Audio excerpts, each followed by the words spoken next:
The passing of Fidel Castro has only reaffirmed his polarizing influence on the country he led for nearly 50 years.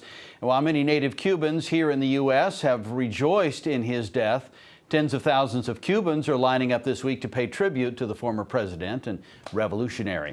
So joining us now to talk about Castro's enormous impact on Cuban life and its people, UConn professor Odette Casamayor, educated in Havana, an expert in Latin American and Caribbean cultures. And I want to begin with this stark difference in opinions about Fidel Castro. And I wanted to ask you, since it's a field of study for you, if you're able to look at that discussion clinically or if you're too emotionally invested yourself in that discussion. I would say that through these days I have been able finally to find myself and not to be that emotionally invested. Mm-hmm. But at the beginning, the first hours when I received the news, of course, I was really. I don't know exactly what was my reaction, because of the distance, because of the fact that since 2006 already Fidel Castro wasn't very active and really present in the Cuban political arena. Right, he was very sick for a long time. I'm wondering if that gave people a chance to prepare for this.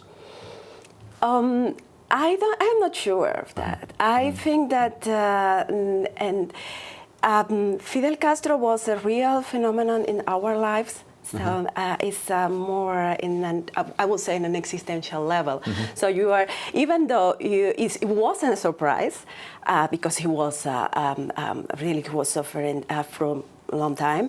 At the same time, we weren't prepared to receive this for it to finally happen. Exactly. Yes, the reality of it. Okay. Exactly. But let me ask you this: when looking at the Cuba Castro leaves behind, in your view, what were his greatest contributions and crimes? Well, the contributions, I would say, that are limited at the first years of the revolution in the, I would say, between the 1959 and the early 60s, because it gave a small country a lot of confidence on themselves, and the idea that they were able to guide their own, and that they have their destiny in their hands, and this is important. The crimes is, I will say, is his intolerance and his inability, incapability to understand the others, to hear the others, and who lead to a very important, so a fundamental censorship and, of course, persecution. So we started out talking about the really the polarizing politics of what's happened here, of Castro's death.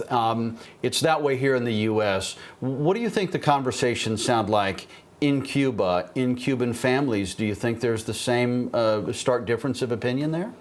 I would say that yes. It's probably the fundamental gap is a generational one, but not only. It also depends of people who lives in the countryside or in Havana, and more importantly, the socioeconomic class, which so the inequalities has a very important. So it's increasing right now in Cuba. So I would say that yes, even if they are not able to voice their differences as other people around the world, I don't recommend to see Cuban people as generalized, as a homogeneous mass. Okay. Professor Odette Casamayor from UConn, thank you for joining us today.